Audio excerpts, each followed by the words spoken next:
శ్రీ సాయి సచ్చరిత్రే నమః.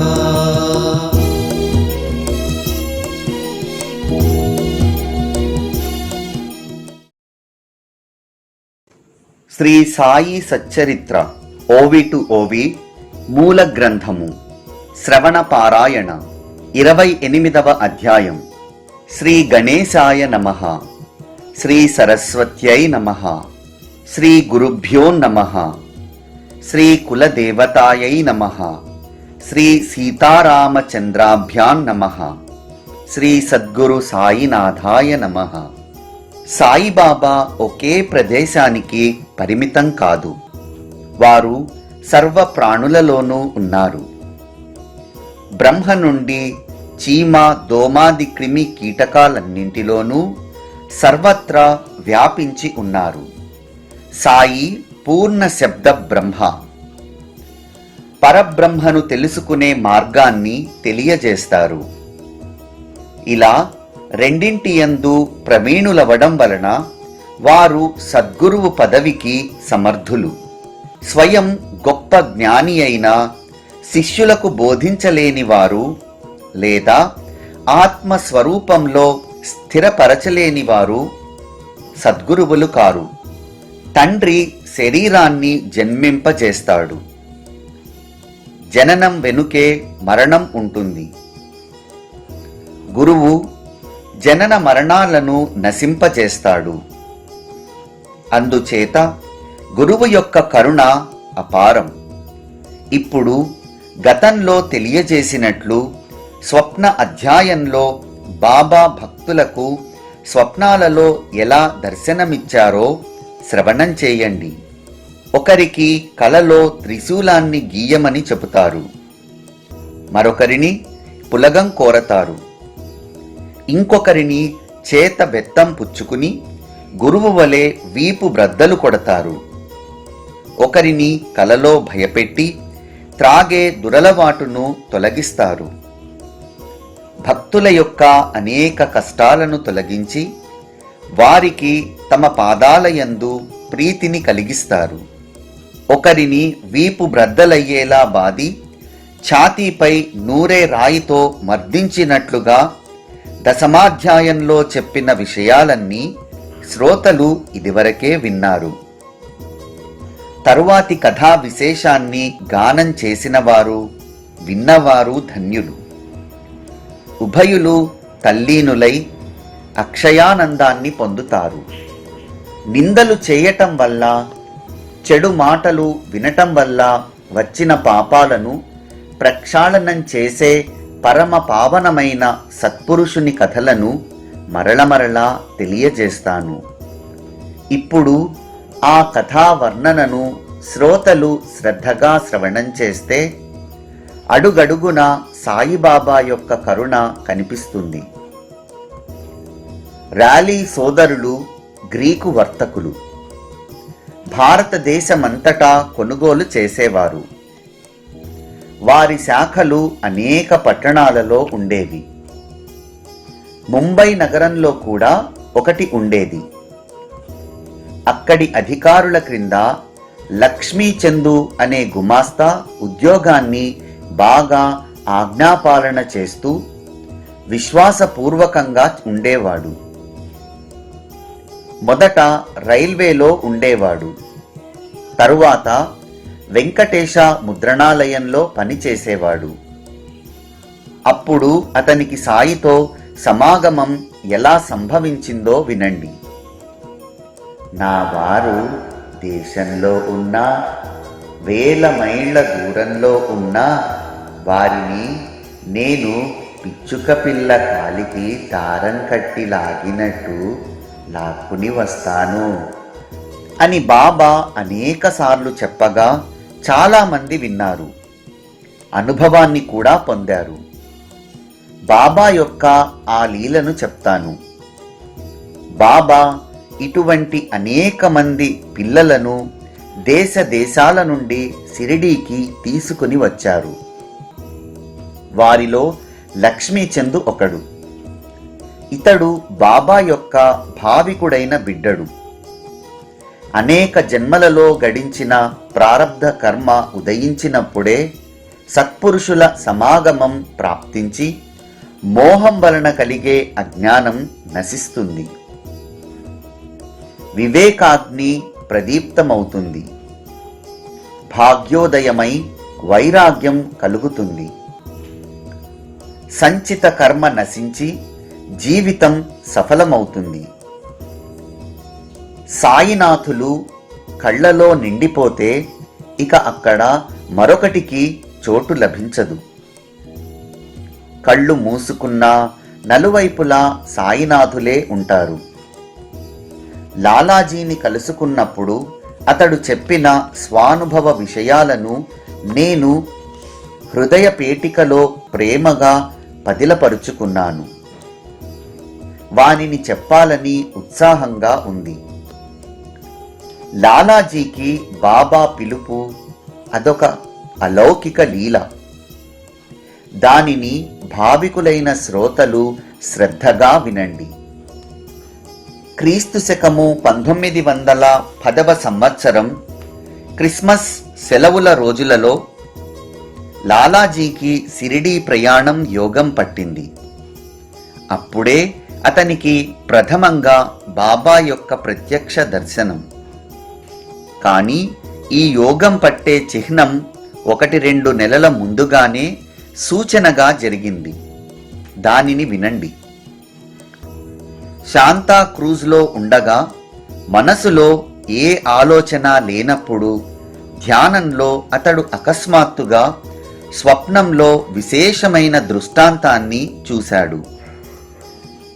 గడ్డం పెరిగి ఉన్న ఒక ముసలి సాధువు నిలబడి ఉండగా ఆ మహాత్ముని చుట్టూ భక్తులు గుమిగూడి ఉండటం చూసి ప్రేమగా అతనికి అభివందనం చేశాడు. తరువాత దత్తాత్రేయ మంజునాథ్ బిజూర్ అనే పేరుగల గృహస్థుని ఇంటికి లక్ష్మీచందు దాసుగను సంకీర్తనకు వెళ్ళాడు. బాబా పటాన్ని ముందు ఉంచడం దాసుగణకు అలవాటు. ఆ పటాన్ని చూడగానే లక్ష్మీచందు తాను స్వప్నంలో చూచిన మూర్తి గుర్తుకు వచ్చారు. అదే గడ్డం, అదే వయస్సు, అవే అవయవాలు, అవే పాదాలు. తను కలలో చూచిన మహాత్ములు వీరే కావచ్చు అని అనిపించి లక్ష్మీచందు మనసు మూగపోయింది. అసలే అది దాసుగను కీర్తన, అందులో తుకారాం కథ. పైగా తన కలలో సాధువు దర్శనం. లాలాజీ చాలా తల్లీనుడయ్యాడు. కోమల మనస్కుడైన లక్ష్మీచందు కళ్ళ నుండి ప్రేమాశ్రువులు దొర్లాయి. ఈ ప్రేమమయ మూర్తిని ఎప్పుడెప్పుడు చూద్దునా అని అతని ప్రాణం తహతహలాడింది. మొదట స్వప్నంలో చూచిన మూర్తియే సరిగ్గా సంకీర్తనలో కనిపించగా అతని మనసులో అది తప్ప మరో ఆలోచన కలగటం లేదు. తనతో సిరిడీ వరకు తోడుగా వచ్చే స్నేహితులెవరైనా దొరుకుతాడా? నేను ఎప్పుడు ప్రత్యక్షంగా ఈ సత్పురుషుని పాదాలపై శిరస్సునుంచగలను?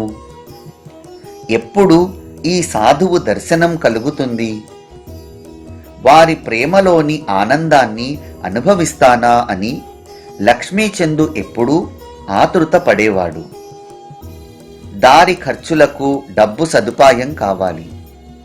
వారి దర్శనం త్వరగా కలగడానికి ఏం చెయ్యాలి అని మార్గాలు వెతకసాగాడు. భగవంతుడు ఎప్పుడూ భక్తికి ఆకలిగొని ఉంటాడు. ఎలాంటి చమత్కారం జరిగిందంటే అదే రాత్రి 8 గంటలప్పుడు అతని స్నేహితుడు తలుపు తట్టాడు. తలుపు తెరిచి చూసేసరికి అతని స్నేహితుడు శంకర్రావు వచ్చి, "సిరిడీ వస్తావా?"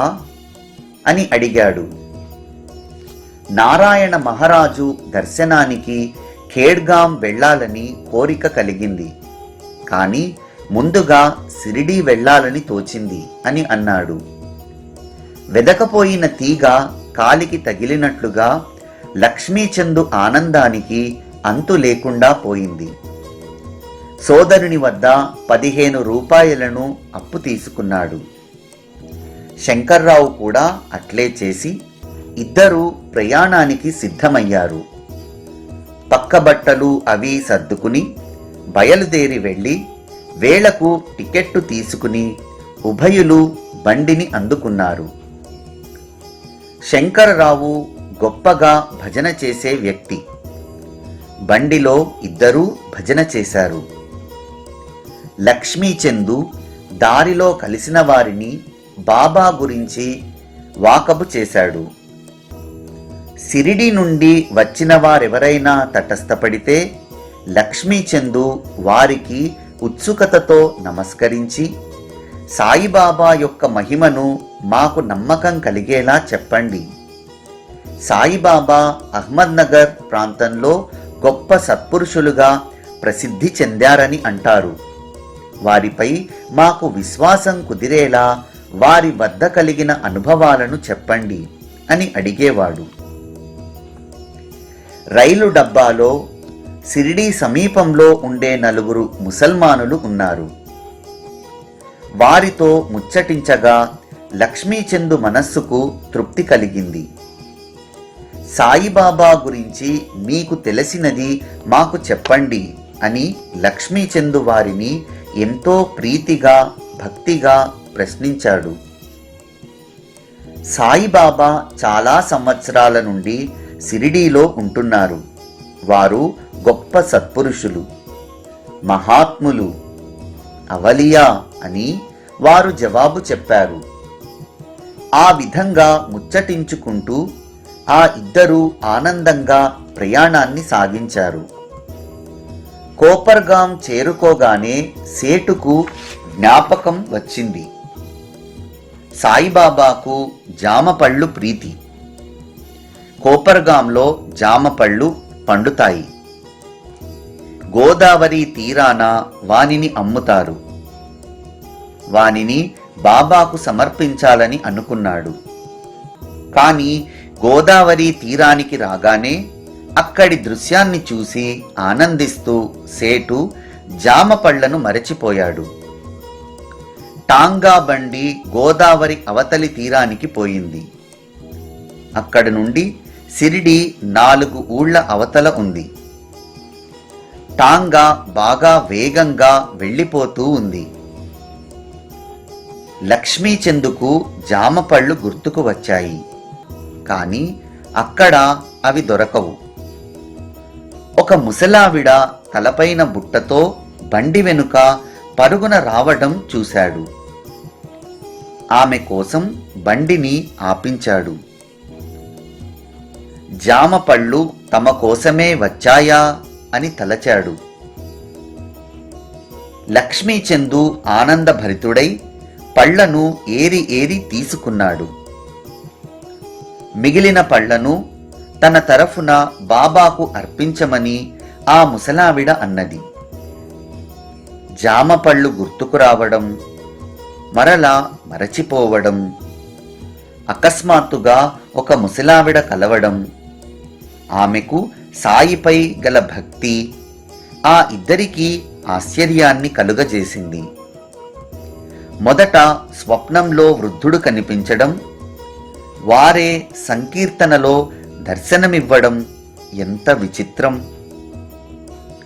ఈ ముసలావిడ వారికి కావలసిన మనిషియే అయి ఉంటుందేమో అని లాలాజీ తనలో అనుకున్నాడు. తరువాత బండి ముందుకు సాగి మాటల్లోనే సిరిడీ చేరింది. దూరం నుండి మసీదుపై జెండాలను చూసి ఆ ఉభయులు భక్తిగా వందనం చేశారు. తరువాత పూజా సామాగ్రిని తీసుకుని వెంటనే మసీదుకు వెళ్ళి సాయి దర్శనం చేసుకుని ఆనందించారు. బయటి వరండా ద్వారం నుండి సభా మండపంలోకి ప్రవేశించి దూరం నుండి బాబాను చూసి వారి కంఠం గద్గదమైంది. చూడాలని కోరుకున్న మూర్తి యొక్క దర్శనం కాగానే లక్ష్మీచందు ఆకలి దప్పులను మరచి తల్లీనుడై ఆత్మానందాన్ని పొందాడు.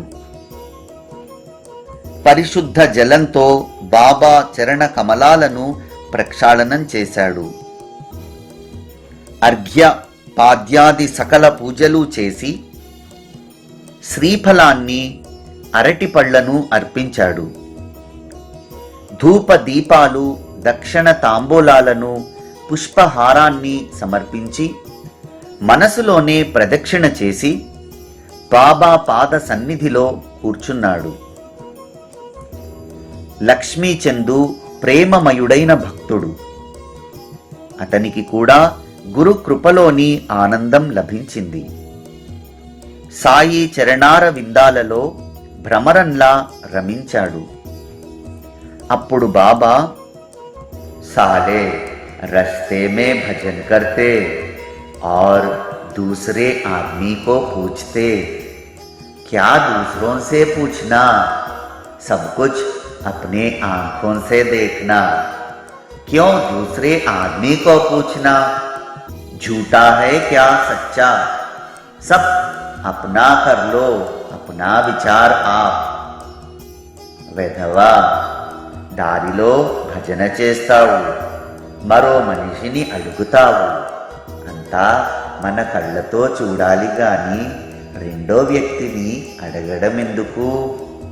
కళ అబద్ధమా నిజమా నీవే ఆలోచించుకో. మార్వాడి వద్ద అప్పు తీసుకుని దర్శనానికి రావలసిన అవసరమేముంది? ఇప్పుడు నీ కోరిక తీరిందా అని అన్న మాటలు విని లక్ష్మీచందు నివ్వెరపోయాడు. తాము దారిలో బాబా గూర్చి వాకబు చేయడం ఇక్కడ బాబాకు ఎలా తెలిసిపోయింది అని లక్ష్మీచందుకు పరమాశ్చర్యం కలిగింది. ఇంటిలో తనకు స్వప్నం రావడం, బండిలో భజన చేయడం వగైరా విషయాలు బాబాకు ఎలా తెలిసాయి? వీరు ఎంతటి సర్వజ్ఞులు! బాబాను త్వరలో దర్శనం చేసుకోవాలన్న ఉత్కంఠతో డబ్బు కొద్దిగా ఉండటం వలన అప్పు తీసుకుని తన కోరిక తీర్చుకున్న విషయం కూడా వీరికి తెలిసింది. లక్ష్మీచందుకు పరమాశ్చర్యం కలిగింది. అట్లే బాబా యొక్క కౌశలం అంతుపట్టనిది. సాయి చరణ కమలాలను ఆశ్రయించిన భక్త భ్రమరాలకు, ఇతర భక్త సమూహానికంతా ఆశ్చర్యం కలిగింది. అప్పు చేసి పండుగ చేసుకోవడం, తీర్థయాత్ర పర్యటనలు చేయటం వంటి అప్పుల వ్యవహారాలు బాబాకు ఇష్టం లేదు అని ఇక్కడ వారి ముఖ్యమైన బోధ. లక్ష్మీచందు భక్తులందరి వెంట సాఠేవాడాకు వెళ్ళాడు. మధ్యాహ్నం సంతోషంగా భోజనానికి కూర్చున్నాడు. ఇంతలో ఒక భక్తుడు సాంజా అన్న పదార్థాన్ని బాబా ప్రసాదమంటూ ఆకులలో కొంచెం వడ్డించాడు. దానిని తిని లాలా తృప్తి చెందాడు. మరునాడు భోజన సమయంలో లాలాజీకి సాంజా గుర్తుకు వచ్చింది. కానీ అది రోజూ లభించదుగా.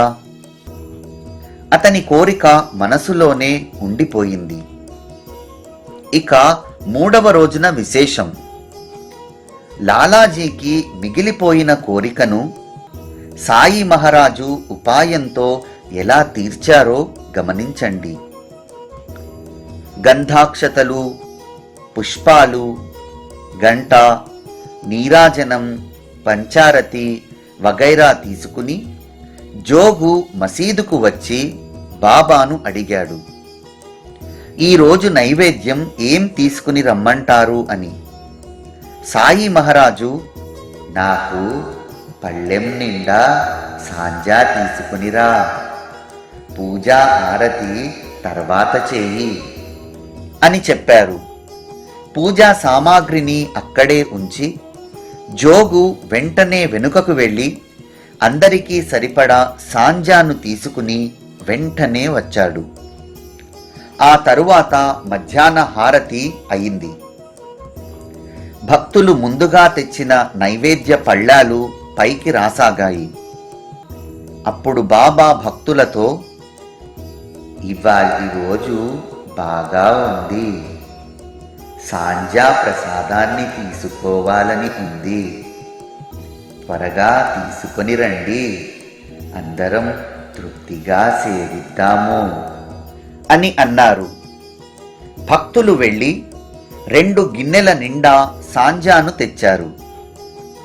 లక్ష్మీచందుకు బాగా ఆకలి కూడా వేస్తూ ఉంది. వెన్ను నొప్పి కూడా ఉంది. పొట్టలో ఆకలి, వెన్నులో పోటు. దాని వలన లక్ష్మీచందు మనసు బాగాలేదు. అప్పుడు బాబా నోటి నుండి వచ్చిన వచనాలను శ్రోతలు శ్రద్ధగా గమనించండి. భూక్ లగి హై అచ్చా హువా, కమర్ మే దర్ద్ చాహియే దవా, అబ్ సాంజా కి చలి హై హవా కరో సవార్ ఆరతి. ఆకలి అవుతోంది మంచిదే, వెన్ను నొప్పికి మందు కావాలి, ఇప్పుడు సాంజా తినే వేళ అయింది, ఇక ఆరతికి లే అని లక్ష్మీచందు మనసులో ఉన్నదంతా బాబా మాటలలో స్పష్టంగా ప్రతిధ్వనించింది. సాయి మహారాజు అంతర్జ్ఞాని కదూ. ఆరతి పూర్తి అయ్యాక భోజన సమయంలో లక్ష్మీచందుకు సాంజా లభించింది. అలా అతని కోరిక తీరి మనసుకు ఆనందం కలిగింది. అప్పటి నుండి అతనికి బాబాపై ప్రేమ బాగా నాటుకుంది. కొబ్బరికాయ, అగరువత్తులు, పూలమాలలతో బాబా పూజోపక్రమాన్ని సాగించాడు. అలా లక్ష్మీచందుకు క్షేమం కలిగింది. సాయిపైని భక్తి ఎంతగా కుదిరింది అంటే, ఎవరైనా షిరిడీ వెళుతున్నట్లు తెలిస్తే వారితో అతడు పూలమాల, అగరువత్తులు, కర్పూరం పంపేవాడు. షిరిడీకి వెళ్లే వారితో ఈ 3 వస్తువులను దక్షిణతో సహా బాబాకు నియమంగా పంపేవాడు. అతడు షిరిడీ వెళ్ళినప్పుడు ఒకరోజు రాత్రి చావడి ఊరేగింపు వైభవాన్ని చూడడానికి వెళ్ళగా, అప్పుడు బాబాకు బాగా దగ్గు వచ్చి వారికి చాలా బాధ కలిగింది. ఈ దగ్గు బాబాను ఇలా కష్టపెడుతుందేమిటి? ఎవరిదో దృష్టి దోషం తగలటం వలన ఇలా దగ్గుతున్నారు అని లక్ష్మీచందు మనసులో అనుకున్నాడు. అది కేవలం మనసులో లేచిన ఆలోచనే. మరునాడు ఉదయం అతడు మసీదుకు వెళ్ళగా బాబా విశేషంగా చెప్పిన దానిని వినండి. మాధవరావుతో తమంతట తాము, నిన్న నాకు బాగా దగ్గు వచ్చింది, ఇది ఎవరిదైనా దృష్టి తగలటం వల్లనా? నాకు నిజంగానే ఎవరిదో దృష్టి తగిలినట్టుంది, ఇదేం దృష్టి దోషమో, ఈ దగ్గు నా ప్రాణాన్ని విసిగిస్తోంది అని చెప్పారు. లక్ష్మీచందుకు ఆశ్చర్యం కలిగింది. అరే, ఈ మాటలు నా మనసులోని ఆలోచనలు కదా, ఇవి వీరికి ఎలా తెలిసాయి? అంటే బాబా అందరి హృదయాలలో ఉన్నారు అని అనుకుని చేతులు జోడించి, మీ దర్శనంతో చాలా ఆనందం కలిగింది, దయచేసి మమ్ము ఎప్పుడూ ఇలాగే రక్షించండి మహారాజా అని విన్నవించుకున్నాడు. ఇక నాకు ఈ పాదాలు తప్ప వేరే దైవం లేదు. నా మనసు మీ ఆరాధనలో రమిస్తూ మీ చరణాల వద్ద ఎల్లప్పుడూ ఇలాగే ఉండుగాక. మీ పాదాల యందు నా మస్తకాన్నుంచి మీ సెలవు కోరుతున్నాను. ఇక మాకు ఆజ్ఞనివ్వండి. అనాథులమైన మమ్ము ఇలాగే రక్షించండి. మీ కృపాదృష్టి మాపై ఎల్లప్పుడూ ఉండుగాక. దాని వలన ప్రపంచంలోని కష్టాలు కలుగకుండునుగాక. మీ నామ సంకీర్తనం ఘనంగా జరుగుతూ ఎల్లప్పుడూ సంతృప్తిగా సుఖాలు కలుగుగాక అని ప్రార్థించాడు. బాబా విభూతిని, ఆశీర్వాదాన్ని తీసుకుని ఆనందాన్ని పొంది లక్ష్మీచందు స్నేహితునితో సహా మార్గంలో సాయి యొక్క గుణగణాలను కీర్తిస్తూ వెళ్ళాడు. ఇటువంటి మరో పిచ్చుకకు బాబాను ప్రత్యక్షంగా దర్శించుకునే ఘడియ వచ్చినప్పుడు బాబా ఆమెను బంధించి షిరిడీ తీసుకుని వచ్చారు. ఆ విశేషాన్ని వినండి. ఆ పిచ్చుక ప్రేమమయి అయిన ఒక స్త్రీ. ఆమె కథ అత్యంత ఆశ్చర్యకరమైనది. బర్హానుపురంలో వచ్చిన స్వప్నంలో ఆమె సాయి మహారాజును చూసింది. ఆమె బాబాను ఎన్నడూ ప్రత్యక్షంగా దర్శనం చేసుకోలేదు. అయినా ఆమెకు కలలో కనిపించి ఆమె ఇంటి ముంగిట నిలచి బాబా ఆమెను పులగం భోజనాన్ని అడిగారు. ఆమె వెంటనే మేలుకొని చూడగా అక్కడ ఎవరూ లేరు. తన దృష్టాంతాన్ని ఆమె వెంటనే అందరికీ తెలియజేసింది. ఆమె భర్త అదే పట్టణంలో తపాలా విభాగంలో అధికారి. తరువాత వారికి అకోలాకు బదిలీ అయ్యాక వారు షిరిడీ వెళ్ళడానికి ప్రయాణమయ్యారు. ఆ దంపతులు గొప్ప భక్తులు. సాయిబాబా దర్శనానికి తహతహలాడారు. సాయి యొక్క అలౌకికమైన మాయను, తమకు కలిగిన దృష్టాంతాన్ని చూడాలని తలచారు. ఒక మంచి రోజున ఆ ఉభయులు షిరిడీకి బయలుదేరారు. దారిలో గోదావరి తీరానికి వందనం చేసి షిరిడీ చేరుకున్నారు.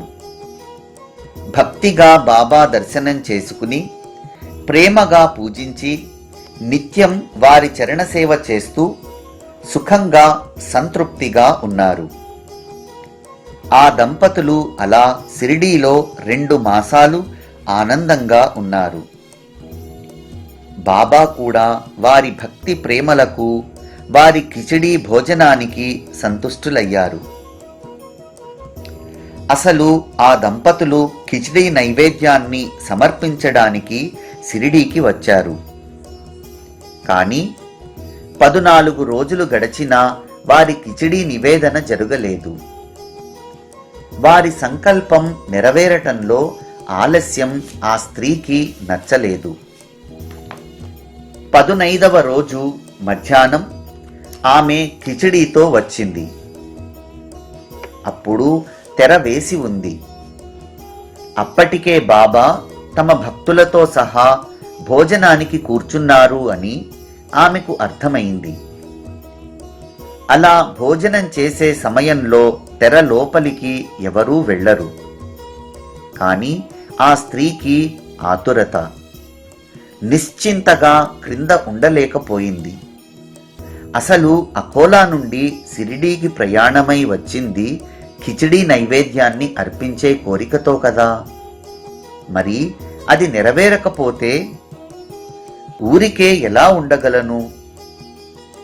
ఎవరినీ లక్ష్య పెట్టకుండా ఆమె తన చేతులతో తెరను తొలగించి తనంతట తాను ఉత్సాహంతో వెళ్ళి తన మొక్కును తీర్చుకుంది.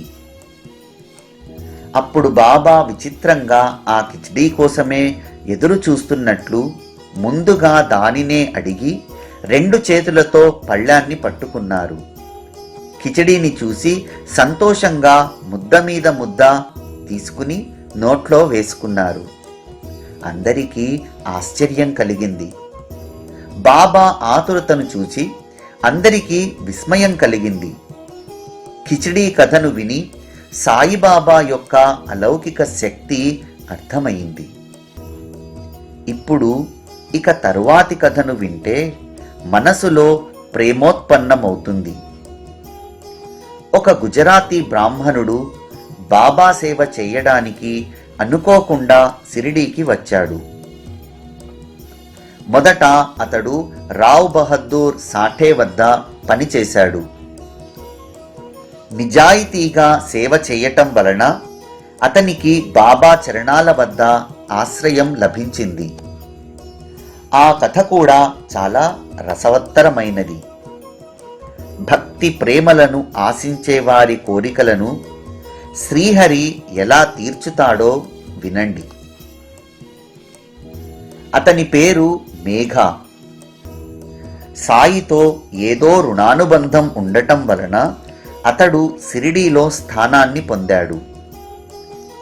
ఆ కథను వినండి. సాఠే ఖేడా జిల్లాకు ప్రాంతీయాధికారిగా ఉన్నప్పుడు అక్కడ ఈ మేఘ అతనికి అనుకోకుండా కలిశాడు. సాఠే అతనిని శివాలయంలో నిత్య పూజా సేవలో నియమించాడు. తరువాత సాఠే షిరిడీకి వచ్చాడు. అతనికి భాగ్యోదయమై షిరిడీలో సాయి మహారాజు దర్శనమై వారి చరణాలలో మనసు లగ్నమైంది. షిరిడీకి వచ్చే యాత్రికుల గుంపును గమనించాడు. వారు బస చేయడానికి భక్తుల సౌకర్యార్థం తనకు అక్కడ ఒక భవనం ఉండాలని తలచాడు. తరువాత గ్రామస్తులను కలుసుకున్నాడు. మొట్టమొదట బాబా ప్రకటమైన స్థలాన్ని సంపాదించి అక్కడ భవనం నిర్మించాలని నిర్ణయించుకున్నాడు. ఈ పవిత్ర స్థల మహిమ వెనుక చతుర్థాధ్యాయంలో పూర్తిగా వర్ణించబడింది. మరలా ఏకరువు పెట్టడం అనవసరం. ఇక తరువాతి విషయ వర్ణన. మేఘా యొక్క గొప్ప పుణ్య సంచయం వలన అతనికి రావ్ బహదూర్ సాఠే లభించాడు. సాఠే ప్రయత్నం వలననే మేఘ పరమార్థంలో పడ్డాడు. మేఘ పరిస్థితుల ప్రభావం వలన కర్మభ్రష్టుడవగా సాఠే అతనికి గాయత్రిని ఉపదేశించి అతనిని సన్మార్గంలో పెట్టాడు. మేఘ సాఠే సేవలో ఉండగా వారిలో పరస్పరం ఆదరణ పెరిగింది. మేఘ సాఠేను గురువులా భావించేవాడు. అతనిపై అభిమానం కూడా కలిగింది. ఒకసారి ప్రసంగవశాత్తు తమ గురువు యొక్క మహాత్యాన్ని వర్ణిస్తుండగా సాఠే మనసులో ప్రేమ ఉప్పొంగింది. సాఠే మేఘాతో సాదరంగా, బాబాకు గంగోదక స్నానం చేయించాలని నా కోరిక. ముఖ్యంగా అందుకోసమే నిన్ను షిరిడీకి పంపుతున్నాను. అంతేకాక నీ అనన్య సేవను చూసి నీవు సద్గురువును ఆశ్రయించాలని, వారి పాదాలయందు నీకు భక్తి కలగాలని నా మనసులోని కోరిక. నీ శరీరం సార్థకమవుతుంది. నీ జన్మ శుభప్రదమవుతుంది.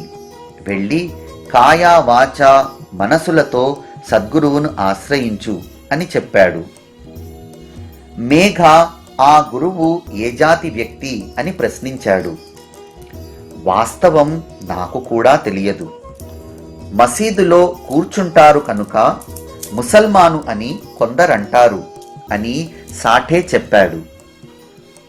మహమ్మదీయుడన్న శబ్దం చెవులలో పడగానే మేఘా మనసులో సంకోచం కలిగింది. మహమ్మదీయుని కంటే నీచుడు ఉండడు. అటువంటి వాడు గురువేమిటి? వెళ్ళనంటే సాఠే బాధపడతాడు. పోని సరే అని ఒప్పుకుంటే దుర్గతి పాలు కావాలి. ఏం చేయాలో తోచక మేఘ చింతించసాగాడు. ముందు నుయ్యి వెనుక గొయ్యి వంటి పరిస్థితిలో మనసు ఊగిసలాడింది. అయినా సాఠే చాలా బలవంత పెట్టగా మేఘ బాబా దర్శనానికి వెళ్ళడానికి నిశ్చయించుకున్నాడు. తరువాత మేఘ షిరిడీ చేరి మసీదు ప్రాంగణంలోకి వెళ్ళి మెట్లు ఎక్కుతుండగా బాబా లీలను ఆరంభించారు. ఉగ్ర స్వరూపాన్ని ధరించి చేత్తో రాయి పుచ్చుకుని, మెట్లపై అడుగు పెట్టావంటే ఖబర్దార్, ఇక్కడ మహమ్మదీయుడు ఉన్నాడు, నీవు గొప్ప కులానికి చెందిన బ్రాహ్మణుడవు. నేను నీచులలో నీచుణ్ణైన యవనుణ్ణి. నీవు అపవిత్రమైపోతావు. వెనక్కి తిరిగి వెళ్ళిపో అని అన్నారు. అపర ప్రళయ రుద్రుని స్వరూపం వంటి బాబా యొక్క ఆ రౌద్ర రూపం చూసేవాళ్లకు వణుకు పుట్టించగా మేఘ వణికిపోయాడు. కాని ఆ కోపం కేవలం పైపైనే. బాబా అంతరంగంలో దయ బాగా ప్రవహిస్తూ ఉంటుంది. నా మనసులోని ఆలోచనలను ఎలా తెలుసుకున్నారు అని మేఘ ఆశ్చర్యంతో చకితుడయ్యాడు. దూరాన ఉన్న ఖేడా జిల్లా ఎక్కడా? ఇంత దూరాన ఉన్న అహ్మద్ నగరు ఎక్కడా? సంశయాలతో నిండిన నా మనసును బయట పెట్టడానికి బాబా కోపం అని అనుకున్నాడు. బాబా కొట్టాలని ముందుకు వస్తుంటే ధైర్యం సడలిపోయిన మేఘ ముందుకు వెళ్లే సాహసం చేయలేక ఒక్కో అడుగు వెనక్కు వేశాడు. ఆ తరువాత మేఘ కొంతకాలం షిరిడీలో ఉన్నాడు. బాబా యొక్క స్వభావాన్ని గమనించి శక్త్యానుసారం సేవ చేస్తూ ఉండేవాడు. కానీ అతనికి బాబాపై దృఢ విశ్వాసం కుదరలేదు. కనుక తరువాత ఇంటికి వెళ్ళిపోయాడు. అక్కడ జ్వరంతో మంచాన పడ్డాడు. బాబాపై నిధిధ్యాసనంతో అభిమానం పెరగగా మరలా షిరిడీకి వచ్చాడు. మరలా తిరిగి వచ్చిన మేఘ అక్కడే సంతోషంగా ఉన్నాడు. సాయిబాబా చరణాలయందు భక్తిభావం పెంపొంది సాయికి అనన్య భక్తుడయ్యాడు. అతనికి సాయియే ఏకైక దైవం. మేఘ మొదటి నుండి శివభక్తుడు. సాయి పాదాలయందు అనురక్తుడై సాయినాథుని శంకరుని వలె భావించేవాడు. సాయియే అతని ఉమానాథుడు. అతడు అహర్నిశలు సాయి శంకర్ అని నామాన్ని ఘోషించేవాడు. దానితో అతని మనసు కల్మషరహితమైంది. అతని బుద్ధి తదాకారమైంది. అతడు సాయికి అనన్య భక్తుడై సాయిని ప్రత్యక్ష శంకరుని వలె భావించేవాడు. శంకర శంకర అని నోటితో గట్టిగా పలికేవాడు. ఇతర దేవతలను ఒప్పుకునేవాడు కాదు. సాయియే అతని దేవతార్చన. సాయియే అతని గిరిజారమణుడు. ఇదే దృఢ విశ్వాసంతో మేఘ ఎల్లప్పుడూ ప్రసన్నంగా ఉండేవాడు. శంకరునికి బిల్వ దళాలు ప్రీతి. కానీ షిరిడీలో బిల్వ వృక్షం లేదు. దానికోసం మేఘ 2-3 మైళ్ళ దూరం వెళ్ళి తన కోరికను నెరవేర్చుకునేవాడు. చక్కగా పూజ చేయాలన్న తన మనసులోని కోరికను తీర్చుకుని సంతృప్తి చెందడానికి బిల్వపత్రి కోసం 1.5 కోసుల దూరమేమిటి, పర్వతాలను కూడా దాటగలిగేవాడు. ఎంతో దూరం నుండి బిల్వపత్రిని తెచ్చి పూజా సామాగ్రిలో ఉంచి గ్రామ దేవతలను వరుసగా విధిపూర్వకంగా పూజించేవాడు. అదంతా ముగిశాక వెంటనే మసీదుకు వెళ్ళి ప్రేమపూర్వకంగా బాబా ఆసనానికి నమస్కరించి వారి పాద సంవహన వగైరా చేసి ముందు వారి పాద తీర్థాన్ని సేవించేవాడు. మేఘ యొక్క మరొక కథను వింటే ఆనందం కలుగుతుంది. గ్రామ దేవతలయందు బాబాకు గల గౌరవం మరియు వారి సర్వవ్యాపకత్వం తెలుస్తాయి. మేఘ షిరిడీలో ఉన్నంత వరకు నిత్యం మధ్యాహ్న హారతిని చేసేవాడు. కానీ ముందుగా సకల గ్రామ దేవతలను పూజించి మసీదుకు వెళ్ళేవాడు. ఇది అతని దినచర్య. ఒకరోజు అతని నిత్య పద్ధతి తప్పింది. శ్రమపడి ప్రయత్నించినా ఖండోబా దేవుని పూజ జరగలేదు. పూజ చేయటానికి ప్రయత్నం చేశాడు, కానీ గుడి ద్వారాలు తెరుచుకోలేదు. అందువల్ల ఆ పూజను చేయకుండానే బాబా ఆరతిని చేయడానికి వచ్చాడు. అప్పుడు బాబా అతనితో, నీ పూజలో విఘ్నం జరిగింది. దేవతలందరి పూజ జరిగినా ఒకరి పూజ మాత్రం జరగలేదు. వెళ్ళు, ముందు దానిని చేసి తరువాత ఇక్కడకు రా అని అనగా, తలుపులు మూసి ఉన్నాయి. వానిని తెరవాలనుకున్నా తెరుచుకోలేదు. కనుక ఆ పూజను వదిలిపెట్టవలసి వచ్చిందని మేఘా చెప్పాడు. ఇప్పుడు ద్వారాలు తెరిచే ఉన్నాయి, వెళ్ళి చూడు అని బాబా చెప్పారు. మేఘ వెంటనే గబగబా వెళ్ళాడు. బాబా మాటలు అతనికి అనుభవమయ్యాయి. ఖండేరాయుని పూజ చేశాక మేఘ తపన పోయింది. తరువాత బాబా మేఘాను పూజను చేయనిచ్చారు. పిమ్మట గంధ పుష్పాది అష్టోపచార పూజను అత్యంత ఆదరంగా చేసి మేఘ యథాశక్తి పూలమాలను, ఫలాలను, దక్షిణను అర్పించాడు. ఒకసారి మకర సంక్రాంతి రోజున బాబాకు చందనంతో నలుగు పెట్టి గోదావరి నీటితో అభ్యంగన స్నానం చేయించాలని మేఘాకు కోరిక కలిగింది. బాబా అనుమతి కోసం వారిని బలవంత పెట్టగా వారు, సరే, నీ ఇష్టం వచ్చినట్లు చేసుకోపో అన్నారు. వెంటనే మేఘ కుండను తీసుకుని నీటి కోసం బయలుదేరాడు. సూర్యోదయం కాకముందే గొడుగు కాని చెప్పులు గాని లేకుండా ఖాళీ కుండను చేత పట్టుకుని నీరు తేవడానికి గోదావరికి వెళ్ళాడు. రాను పోను 8 క్రోసుల దూరాన్ని నడవాలి. అది చాలా ప్రయాసతో కూడిన పని అని అతనికి కలలో కూడా అనిపించనే లేదు. మేఘాకు ఆ చింత లేదు. బాబా అనుమతి లభించగానే బయలుదేరాడు. దృఢమైన నిశ్చయముంటే కార్యంలో ఉత్సాహం ఉండనే ఉంటుంది. సాయిబాబాకు గంగోదకంతో స్నానం చేయించాలని మనసులో సంకల్పించుకున్నాక ఇక ఎక్కడి కష్టం, ఎక్కడి అలసట, దృఢమైన శ్రద్ధయే ప్రమాణం. నీరుని తెచ్చి రాగి గంగాళంలో పోశాడు. ఇక స్నానానికి లెమ్మని బాబాను బలవంత పెట్టసాగాడు. కాని బాబా ఒప్పుకోలేదు. మధ్యాహ్న హారతి అయిపోయింది. భక్త బృందం ఇళ్లకు వెళ్ళిపోయారు. మధ్యాహ్నం అయిపోయింది. స్నానానికి అంతా సిద్ధంగా ఉంది అని మేఘ అన్నాడు. మేఘ చాలా బలవంత పెట్టగా లీలా విగ్రహుడైన సాయి మేఘా చేతిని తమ చేత్తో పట్టుకుని నచ్చ చెప్పసాగారు.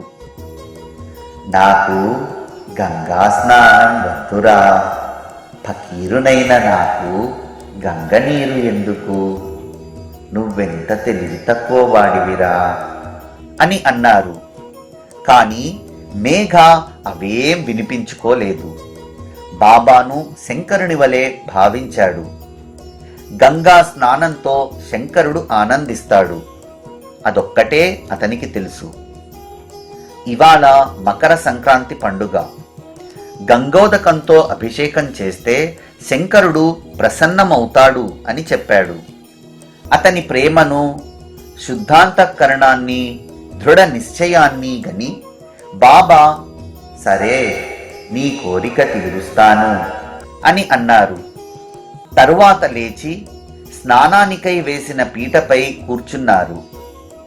తలను మేఘా ముందుకు వంచి, తలపై కొంచెం నీరు పోయి, శరీరానికంతటికీ శిరస్సు ప్రధానం.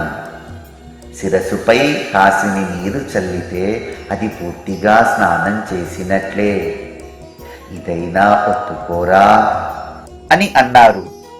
సరే అని మేఘ చెంబు తీసుకుని బాబా శిరసుపై పోస్తూ ప్రేమ ఉప్పొంగగా హరహర గంగే అంటూ మొత్తం నీరును బాబా శరీరంపై గుమ్మరించాడు. నా శంకరునికి స్నానం చేయించానని మేఘ చాలా ఆనందించి బిందెను క్రింద పెట్టి చూడగా ఆశ్చర్యం, బాబా శరీరమంతా నీరు గుమ్మరించిన బాబా శిరస్సు మాత్రమే తడిసింది. ఇతర అవయవాలు పొడిగానే ఉన్నాయి. వారి బట్టలలో ఎక్కడా నీటి చుక్కే లేదు. మేఘ అభిమానమంతా కరిగిపోయింది. దగ్గర ఉన్నవారంతా ఆశ్చర్యపోయారు. ఈ విధంగా సాయిబాబా భక్తుల మురిపాలను పూర్తిగా తీరుస్తారు. నీ మనసులో స్నానం చేయించాలని తలిచావు. సరే, నీ ఇష్ట ప్రకారమే చేయి. కానీ అందులో కూడా నాలో ఉన్న గుర్తు నీకు సహజంగా తెలుస్తుంది. ఇదే సాయి భక్తిలోని మర్మం. భాగ్యవశాత్తు వారి పట్ల భక్తి కలిగిన వారికి ఏది దుర్గమం కాదు, అంతా సుగమమే. కూర్చున్నా, లేచినా, మాట్లాడుతున్నా, ఉదయం మధ్యాహ్నం బయట తిరుగుతున్నా భక్తులు శ్రద్ధాస్థైర్యాలను కలిగి ఉంటే తమ మనోభీష్టాలను పొందుతారు. వ్యవహారాలలో ఇటువంటి ప్రత్యక్ష దృష్టాంతాన్ని కలిగించి క్రమక్రమంగా పరమార్థంలో ఆసక్తిని కలిగించి భక్తులకు జ్ఞానబోధ చేస్తారు. ఇటువంటిదే మేఘ యొక్క మరొక కథ వింటే భక్తులపై సాయికి గల ప్రేమను గని శ్రోతలకు ఆనందం కలుగుతుంది. నానాసాహెబు ఇచ్చిన బాబా యొక్క పెద్ద కొత్త పటాన్ని వాడాలో పెట్టి మేఘ భక్తిగా పూజించేవాడు. మసీదులో ప్రత్యక్ష మూర్తిని, వాడాలో వారి ప్రకృతి అయిన పటాన్ని, రెండు స్థలాల్లోనూ పూజను, ఆరతిని పగలు రాత్రి చేసేవాడు. ఇలా సాయి సేవలో 12 నెలలు గడవగా ఒక తెల్లవారుజామున మేఘ మెలకువగా ఉన్నప్పుడు అతనికి ఒక దృష్టాంతం కలిగింది. మేఘ పక్క మీద కళ్ళు మూసుకుని మెలకువతో ఉండగా బాబా రూపాన్ని స్పష్టంగా చూశాడు. మేఘ మేలుకొని ఉండటం చూసిన బాబా అతని ప్రక్కపై అక్షతలను చల్లి, మేఘ, త్రిశూలాన్ని గీయరా అని చెప్పి అక్కడే మాయమయ్యారు. బాబా మాటలను విన్న మేఘ ఉత్సాహంగా కళ్ళు తెరచి చూసేసరికి బాబా అంతర్ధానమయ్యాడు. అతడు చాలా ఆశ్చర్యపోయాడు. అతడు నలుదిక్కులా చూడగా పక్కపైన అక్షతలు అక్కడక్కడా పడి ఉన్నాయి. మరి ఇంటి తలుపులు మునుపటి వలె మూసే ఉన్నాయి. అతనికి ఏమీ అర్థం కాలేదు. వెంటనే మసీదుకు వెళ్ళి బాబా దర్శనం చేసుకుని మేఘ త్రిశూల దృష్టాంతాన్ని చెప్పి త్రిశూలాన్ని గీయడానికి వారి అనుమతిని కోరాడు. మేఘ అంతా చెప్పాక బాబా, ఏం దృష్టాంతం? త్రిశూలాన్ని గీయమని చెప్పిన నా మాటలను వినలేదా? ఒట్టి దృష్టాంతమని నా మాటలు నిజమా కాదా అని పరీక్షిస్తున్నావా? నా మాటలు అర్థభరితము, వాస్తవము, అక్షరమైన వ్యర్థం కాదు అని అన్నారు. మీరు నన్ను మేలు కొలిపినట్లుగా నాకనిపించింది, కానీ ఒక్క తలుపైనా తెరిచిలేదు. అందువల్ల నాకలా అనిపించింది అని మేఘ అన్నాడు. అతనితో బాబా అన్నది వినండి. నా ప్రవేశానికి ద్వారం అవసరం లేదు. నాకు ఆకారం లేదు, రూపం లేదు. నేనెల్లప్పుడూ ఎల్లడలా ఉంటాను. నాపై భారం వేసి నన్ను నిరంతరం ధ్యానిస్తూ నాలో లీనమైన వారి శరీర వ్యాపారాలన్నీ సూత్రధారినై నేను నడిపిస్తాను అని చెప్పారు. తరువాతి విశేషం. త్రిశూలం యొక్క ప్రయోజనాన్ని శ్రోతలు శ్రద్ధగా వింటే దానికి సంబంధించిన విషయం స్పష్టమవుతుంది. మేఘ వెళ్ళి త్రిశూలాన్ని గీయటం మొదలుపెట్టి వాడాలోని బాబా పటం వద్ద గోడపై ఎర్రటి రంగుతో గీశాడు.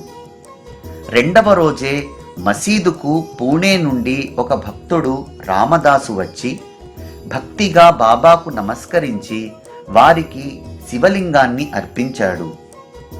ఇంతలో మేఘ కూడా అక్కడికి వచ్చి బాబాకు సాష్టాంగ నమస్కారం చేశాడు. బాబా అతనితో, ఇదిగో శంకరుడు వచ్చాడు, ఇక మీద ఇతనిని నీవు జాగ్రత్తగా చూసుకో అని చెప్పారు. త్రిశూలం గీయమని చెప్పిన దృష్టాంతం వెనుకే అకస్మాత్తుగా శివలింగం లభించగా మేఘ స్తబ్దుడయ్యాడు. లింగాన్ని తదేకంగా చూస్తూ ప్రేమతో గద్గదుడయ్యాడు. ఈ లింగం గూర్చి కాకాసాహెబ్ దీక్షితుకు కలిగిన మరో అపూర్వ అనుభవాన్ని శ్రోతలు వింటే సాయి చరణాలయందు విశ్వాసం కుదురుతుంది. మేఘ ఆ లింగాన్ని తీసుకుని మసీదు నుండి వెళ్ళాడు. వాడాలో దీక్షితు స్నానం చేసి నామస్మరణంలో నిమగ్నుడయ్యాడు. శుభ్రమైన వస్త్రంతో శరీరాన్ని తుడుచుకుని రాతి బండపై నిలుచుని తువాలును తలపై వేసుకుని సాయిని స్మరించుకుంటున్నాడు. నిత్య నియమానుసారం శిరోభాగాన్ని కప్పుకుని నామస్మరణ చేస్తుండగా అతనికి శివలింగ దర్శనమైంది. నామస్మరణలో ఉండగా ఇవాళ శివలింగ దర్శనం ఎందుకయ్యింది అని దీక్షితు ఆశ్చర్యపడుతుండగా అతని ఎదుట ప్రసన్న వదనంతో మేఘ కనిపించాడు.